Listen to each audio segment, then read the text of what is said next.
I'm Carissa Andrews, international best-selling indie author and CEO of Author Revolution.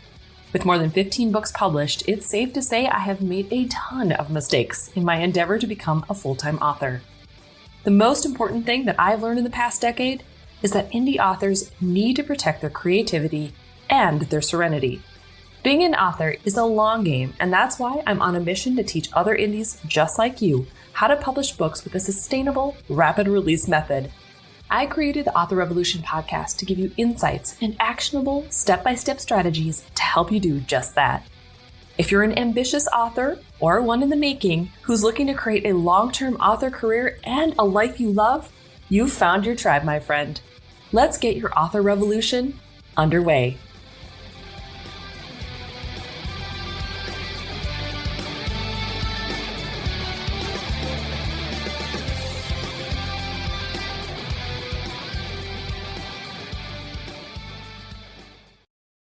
Well, hey there, and welcome back to the Author Revolution podcast, my writerly friend. I hope you've had a fantastic and engaged week full of writing and new words filling the page. I wish I could say I was the most prolific ever, but of course I decided to start my 6-week writing sprint during a super weird week for all of us here at the Andrews clan household. On Wednesday, we had a planned trip to the Twin Cities, and so we were bringing our kids to the Science Museum of Minnesota, as well as bringing them to Minnesota's largest candy store. Yes, that's its actual name. And because we live north of the cities, this means a 3-hour drive to the Science Museum, an hour drive from the Science Museum to the candy store, and then a 3.5-hour drive back home. Needless to say, there were no new written words that day. Then my PA, Jenny, and I were planning to go to Madison, Wisconsin. I think I mentioned that last week for the Mayhem in the Midwest book fair. It was going to be super cool. I was a signing author for this gig. Finally, an author event where I could sign some books. Both her daughter, Kayla, and my husband, Colin, were planning on coming with us. And then we found out the day before that it had been canceled. I was working like a lunatic trying to get everything caught up so that we could leave and it wasn't going to interfere with any work stuff.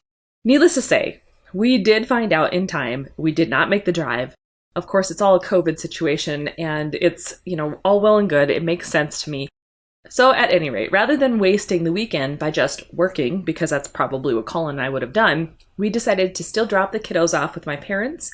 They were looking forward to seeing the kids. Kids were looking forward to getting away. And we wanted to chill out, right?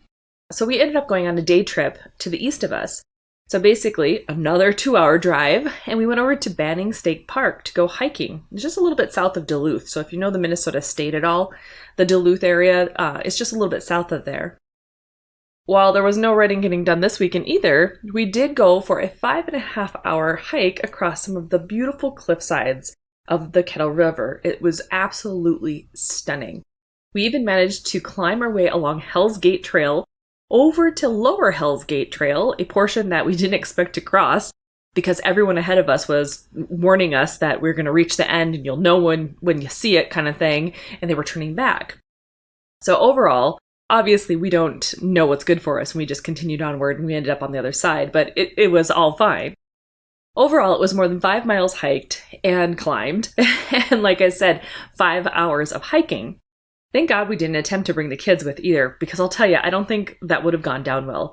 I would have been having a heart attack probably the entire time, or I would have been so annoyed by their incessant whining about how much longer we'd be there that I probably wouldn't have been able to enjoy any of it.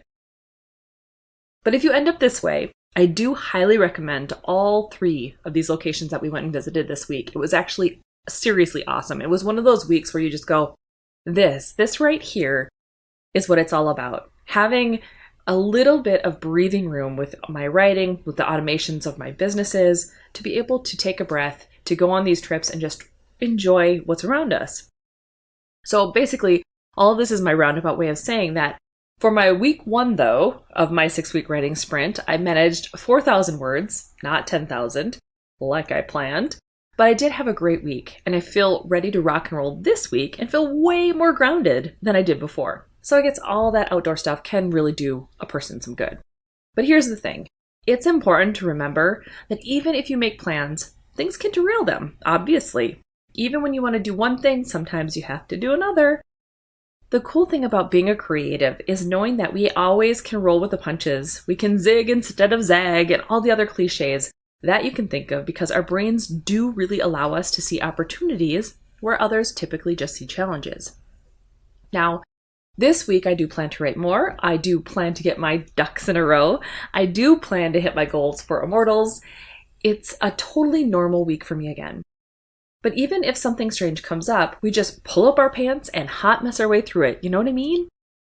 Okay, so this week, as much as I'd like to talk about mindset, because obviously you may have guessed that's kind of where I'm at still, I actually want to talk about something that I've been tinkering with for the past few weeks. It's pretty new, and I think it's going to be something that's going to really excite a lot of you. It's called A+ Content for Authors, and it's over on Amazon's back dashboard. I stumbled on A+ content in early July, and I've been playing around with the content builder and trying to decide on the best content to use. Now, truth be told, I've tried a couple of different options and they've been getting rejected. So now, for the sake of myself and you, I've been digging in even deeper. So let's talk about this. What is A+ content? Well, have you ever noticed how on traditionally published books, they can have some more interactive imagery in a section that says "from the publisher"? Well, I've noticed it, and it's something that I've always wondered why indie authors don't have. Well, now we do. Now, sometimes it could be tiled images, sometimes it's a really cool one photo, sometimes it goes deeper and extends the sales page, sometimes it can talk about characters or branding or the series in general. The common theme, though, is adding more details to build author and book branding and really catch a reader's eye. Now, as of right now, you can build out A+ content for most of the Amazon marketplaces. A full list is available on Amazon's help topics for creating A+ content, so make sure you double check that. But in essence, what I recommend doing is starting with your native store to get the content approved before you go on and try other stores, because like I said, it's kind of a pain in the butt, or at least I found it to be a pain in the butt. Maybe it's just me because I like to tinker and try different things, but part of the reason for this is that Amazon will copy your approved content over to the marketplaces that use the same language.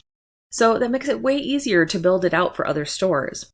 So like I said, it's taken me a few tries to get approved, and I thought I was following all of the rules at first. So it's likely it's going to take you a few times if you try to build a robust page, okay? What's cool though is that you have a lot of page builder options to choose from. So if you've ever built your own websites or have a page builder on the back end of, let's say, a WordPress site, this whole thing is pretty intuitive to use. It's a combination of text and images, and the sections give you some pretty good guidelines on what to use and where. Now, I go into them, but honestly, they're going to make a whole lot more sense if you just go do some digging in the site itself and have a look around.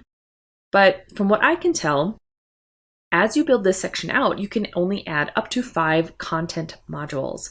So probably in an effort to keep this page from getting too long would be my guess, but I highly recommend looking over the A+ content examples, because that's really what's helped me the most. Because Amazon highlights how to give you some ideas on how to get your content in there and approved quicker. So that's ultimately what I've ended up doing. As you build out your content, it's important to be thinking about branding here. So what exactly do you want your brand to say when readers land on this content? I recommend keeping colors and images as consistent as possible to the book or the series that you're dealing with here. So maybe tweak it for each series if you've got multiple series. If it's a new book or a new branding, make sure you keep the content as visible and as consistent across all of the series if it makes sense. Now you're also going to want to keep your descriptions tight and really concise in order to entice your readers to click that buy button. This isn't really the place to have really long drawn out descriptions. It's more of the hot, flashy, really juicy, this is why you're going to want to read this series type content.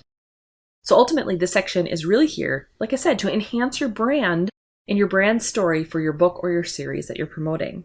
Another cool thing that happens when you finish up the content build is that you then add your ASINs that you want this content to be shown on. So you don't have to build it for each individual book if they're all in a series, for example. Instead, you build it once, then you apply all of the ASINs in that series. It makes things super easy. And as a tip, don't forget to add in your paperback ISBNs as well, because they're also eligible for the A+ content. So you make sure, if you've got both of those, let's say it's a 4-book series, and you've got an ebook and a paperback, make sure all 8 of those books then are showing up. Okay, so when you're building your content, here are a few of the content guidelines that you're going to need to be most mindful of. Number 1, you cannot put your prices on any of the content. So none of the images, none of the written content. You want to keep things as clean and clear of any kind of pricing, probably because prices change, things shift, and they really don't want that kind of stuff in this particular section. Number 2, you can only do comparisons against your own books within the comparison charts.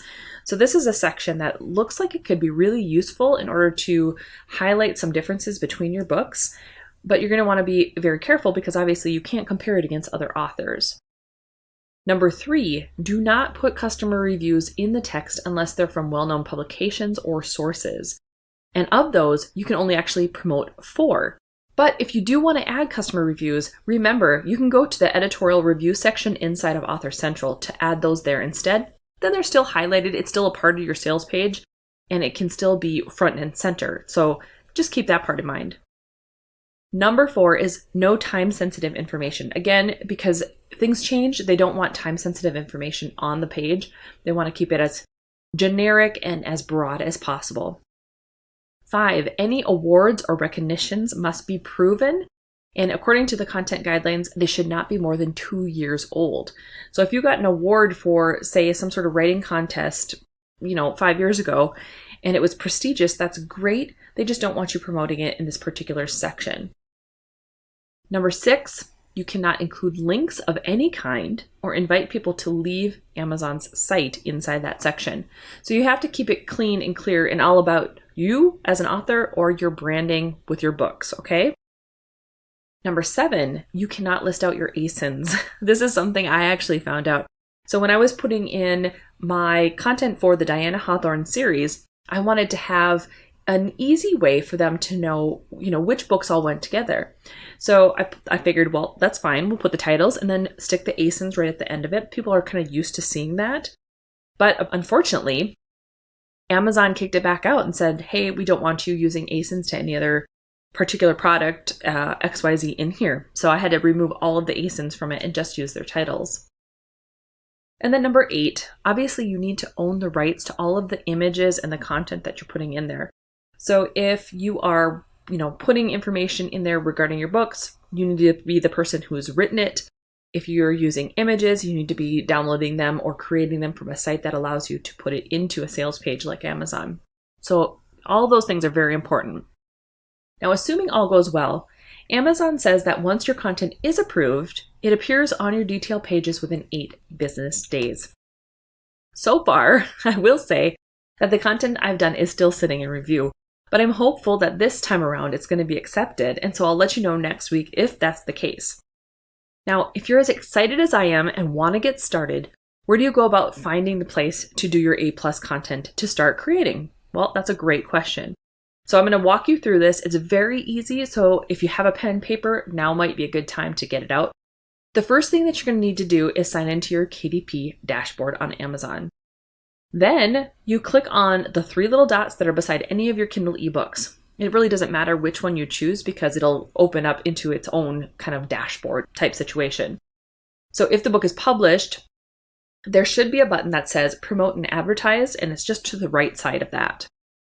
Then, depending on whether or not your book is in the KDP Select program, you're looking for either a KDP Select info or an Enroll in KDP Select menu option in the drop-down that happens when you click those 3 little dots. You're going to click on that and then bypass the pop-up that shows up always wanting to either enroll you or renew your KDP Select enrollment, because obviously that's not the part that we're wanting to worry about here. When you're in that page, you're going to scroll to the middle and you'll see where it says A+ content. Either look over those content guidelines just to the left, or you can select your marketplace and click Manage A+ content.